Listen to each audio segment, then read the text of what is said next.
ఈ నుయ్యి దగ్గర ఎక్కడైతే నీది మణికంఠది ఏదైతే ఉన్నదో ఆ సిచ్యువేషన్లో నీ ఫీల్ ఏంటి? సో యాక్చువల్లీ లైక్ టెలికాస్ట్లో రాంది ఏంటంటే నేను మణికంఠకి చాలా కన్విన్స్ చేయడం జరిగింది. మణికంఠ ఇది బిగ్ బాస్ అన్న చాలా పెద్ద ఆపర్చునిటీ.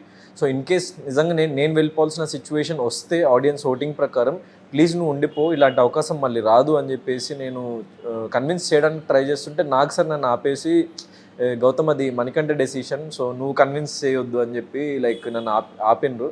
సో నేను ఇక అక్కడ obviously I have to stop and Manikandan మళ్ళీ అడిగినా కూడా నేను వెళ్ళిపోతా సార్, నా వల్ల అవ్వట్లేదు అని చెప్పేసి ఫిజికల్లీ లైక్ బాడీ గివప్ ఇచ్చేసింది అని చెప్పేసి హెల్త్ రీజన్స్ వైజ్. సో ఇక I have to accept that decision. So నాకు ఆ మూమెంట్లో చిన్న బాధ అనిపించింది మణికంఠకి అలా జరగడం అన్నది.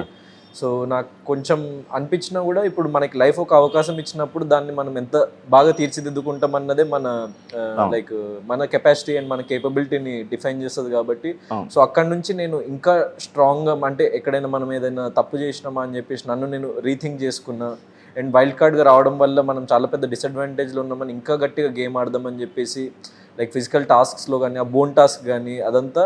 సో అది యాక్చువల్లీ ఇంకా లైక్ లాస్ట్ డే ఆఫ్ అది జరిగింది. సో అది ఇంకా జనాలకు రీచ్ అవ్వలేదు అని చెప్పేసి ఒకటి అనిపించింది.